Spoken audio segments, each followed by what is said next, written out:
बिस्मिल्लाहिर्रहमानिर्रहीम, अस्सलाम वालेकुम। पूरे भारत में इस वक्त तहलका मच गया है और तहलका इसलिए मचा है कि दिल्ली पुलिस ने इंटेलिजेंस एजेंसियों के साथ मिलकर 3 लोगों को गिरफ्तार किया है। एक है राजीव शर्मा, ये आपकी स्क्रीन पर इनकी गिरफ्तारी चल रही है। इनके साथ है एक चाइनीज खातून और एक है नेपाली।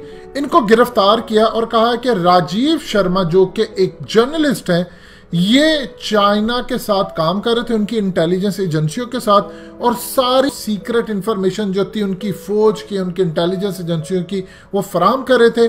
और इनको 14 सितंबर को गिरफ्तार किया गया और आज उसका ऐलान करके सारी इंफॉर्मेशन बता दी गई। अब जो हकीकत टीवी आपको बताने जा रहा है कि इसराइल ने किस तरह इंडिया को ये सेंसिटिव इंफॉर्मेशन पास की, इनके मोबाइल में कौन सा वायरस भेजा, ये तमाम इंफॉर्मेशन, और सबसे बड़ी बात, अजीत डोवल के नीचे ये शख्स काम कर रहा था और उनकी इंटेलिजेंस एजेंसियां इंडिया की और उनकी फौज के कौन से लोग इसको इंफॉर्मेशन दे रहे थे। मजीद डिस्कस करने से पहले इस वीडियो को लाइक करें, हकीकत टीवी को सब्सक्राइब करें और बेल आइकन पर जरूर क्लिक करें। ये अब सवाल सबसे बड़ा जो हकीकत टीवी सिर्फ आपको बताएगा, ये सिर्फ हकीकत टीवी के प्लेटफॉर्म से आपको इंफॉर्मेशन मिलेगी। लेकिन पहले आपको सुनवाने जा रहे हैं दिल्ली पुलिस की जो प्रेस कॉन्फ्रेंस हुई है, वो इंतहाई अहम है। उसके अंदर ये चीजें उठी हैं, ये हुआ क्या है, सब कुछ है। ये पहले क्लिप सुनिएगा, फिर आपको बताते हैं कि कौन कौन सी इंफॉर्मेशन भारत की उड़ गई बाहर, और भारत के साथ लद्दाख में जो हाल हुआ वो क्या इंफॉर्मेशन थी, अजीत डोवल के साथ इनका ताल्लुक क्या था, क्या अजीत डोवल भी इस सारे खेल में शामिल है या नहीं, वो सब बताते हैं। लेकिन पहले जरा एक क्लिप सुनिएगा। एक सेंट्रल इंटेलिजेंस एजेंसी के इनपुट पर एक फ्रीलांस जर्नलिस्ट राजीव शर्मा जो कि पीथमपुरा के रहने वाले हैं, इनको 14 तारीख को दिल्ली से गिरफ्तार किया गया था। और इनकी इनिशियल इंटरोगेशन में ये मालूम चला कि ये कुछ चाइनीज़ इंटेलिजेंस ऑफिसर्स के टच में है और यहाँ इंडिया से कुछ सेंसिटिव डिफेंस इंफॉर्मेशन चाइनीज़ जो इंटेलिजेंस ऑफिसर्स थे उनको पास ऑन कर रहे थे।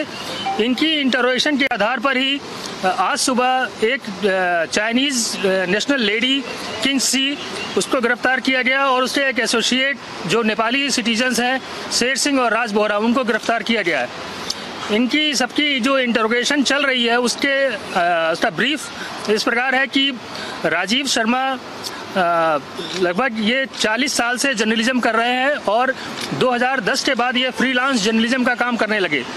और उस समय ये चाइनीज़ मीडिया एजेंसी जो ग्लोबल टाइम्स है उसके लिए ये आर्टिकल लिखते थे। 2016 में इनका संपर्क एक चाइनीज़ इंटेलिजेंस ऑफिसर माइकल से लिंक्डइन के थ्रू हुआ और जिसने इनको इनवाइट किया चाइना में किमजुन सिटी में, जहाँ पर इनको काफ़ी लुक्रेटिव ऑफ़र किए गए। इंडिया की information, defence information, strategic information और इंडिया चाइना बॉर्डर के ऊपर जो डिस्प्यूट्स हैं उसके बारे में इंफॉर्मेशन देने के लिए। तो इन्होंने माइकल को 2016 से लेकर 2018 तक लगातार बहुत सी इंफॉर्मेशन पास ऑन की।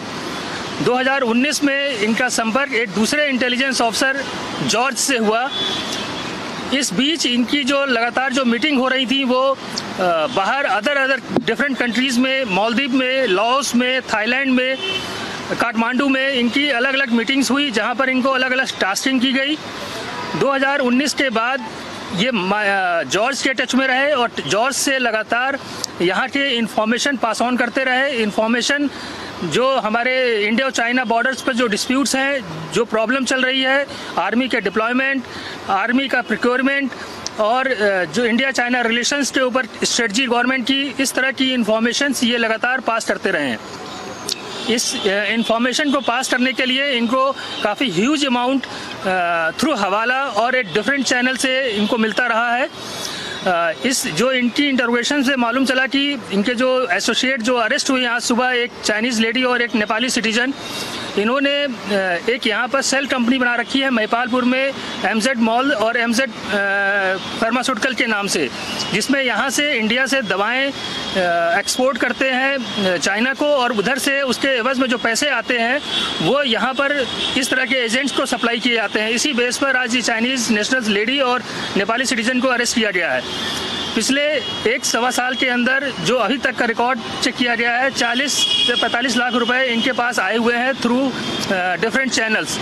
अभी इनकी इंटरोगेशन चल रही है। इनके तीनों लोगों के पास से लगभग 10 से 12 मोबाइल फ़ोन, लैपटॉप्स, टैब और ATM cards including Chinese ATM cards recover हुए हैं और इनकी जो और इन्फॉर्मेशन आएगी वो आपसे शेयर की जाएगी। बताया कि 2016 में ये पहली बार चाइनीज़ इंटेलिजेंस ऑफिसर है माइकल, उसके टच में आए थे लिंक्डइन अकाउंट के थ्रू। उसने इनको ऑफ़र किया अपने यहाँ बुलाने के लिए। इनिशियल उसने ये बोला था कि वो एक मीडिया कंपनी है जो आपको जॉब ऑफ़र करती है, आप यहाँ पर आकर मिले।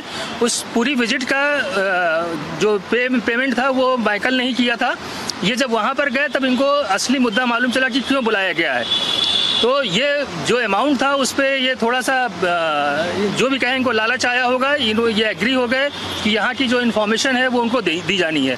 तो इस चक्कर में इनका 2016 ऑनवर्ड ये इन्होंने इन्फॉर्मेशन पास की है। सर, इनके पास इन्फॉर्मेशन कहाँ से रही थी और किस तरीके जो अभी तक इन्फॉर्मेशन है हमारे पास, जो इनकी इंटरोगेशन से मालूम चला है, जो इनको फॉलोअप किया गया है, उसके हिसाब से चूँकि ये दिल्ली में एक ठीक ठाक से मीडिया सर्किल में मूवमेंट करते थे और मीडिया पर्सन थे, इनके पास PIB कार्ड्स भी हैं, तो इनकी मिनिस्ट्री में एक्सेस थी।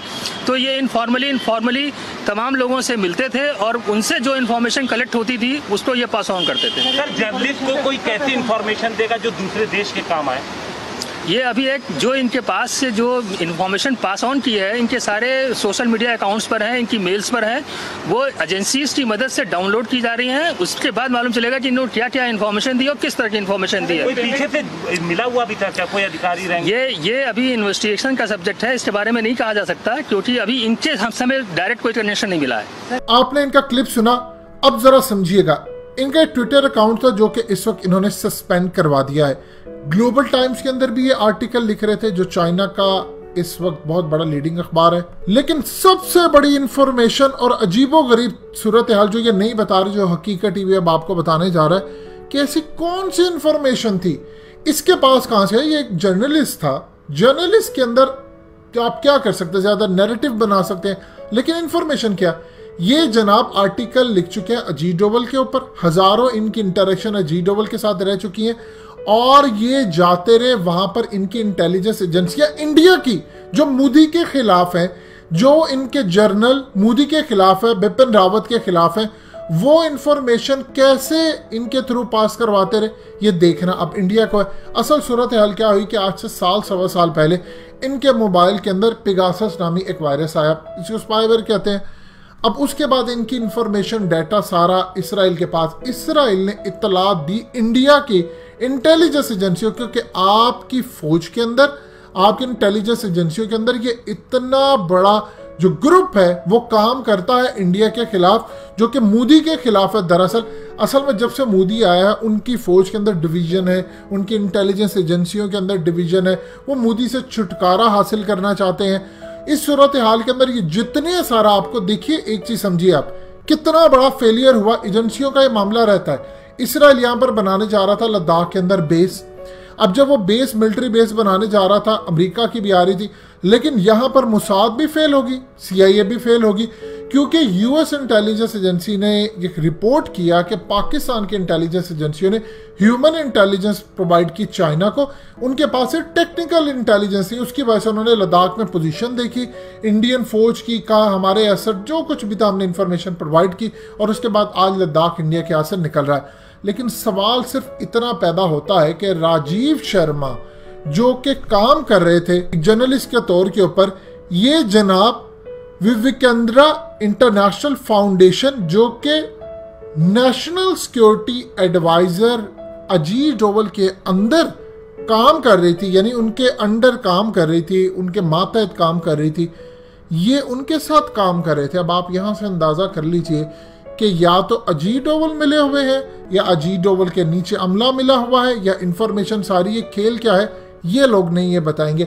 अब इससे ज्यादा इंफॉर्मेशन आपको प्रोवाइड नहीं की जा सकती, इतनी काफी आपको अंदाजा हो गया मामला क्या।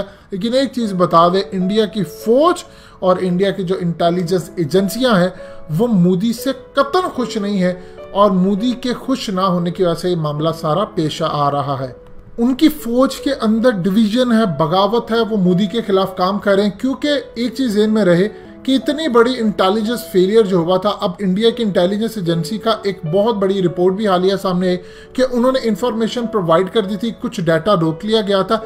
एजेंसियां, उनकी फौज के जो अगले लेवल के कमांडर्स हैं, उनके खिलाफ अब कोर्ट मार्शल और कार्रवाइयां हो रही हैं कि जब उनको इंफॉर्मेशन इंटेलिजेंस एजेंसियों की आ भी गई थी, कुछ रोक ली गई थी, तो उन्होंने कार्रवाई क्यों ना की। क्या ये सारे चाइना के साथ मिले हुए हैं? और इतना बड़ा धचका जब से मोदी ने आकर इंतहा पसंदी की है, वहां के आम लोग, इदारों के अंदर सब चाहते हैं कि मोदी यहां से निकले, इनकी बीजेपी निकले, इसीलिए इतना बड़ा फेलियर हुआ। अब ये नया लेवल जो सामने आया है, आप अजीत डोभाल को पकड़ेंगे तो ही खेल सब कुछ खुलेगा कि आपके अंडर ये शख्स काम करता रहा और आपको पता नहीं चला। या तो आप शामिल है या आप निकम्मे हैं, लिहाजा जवाब दें।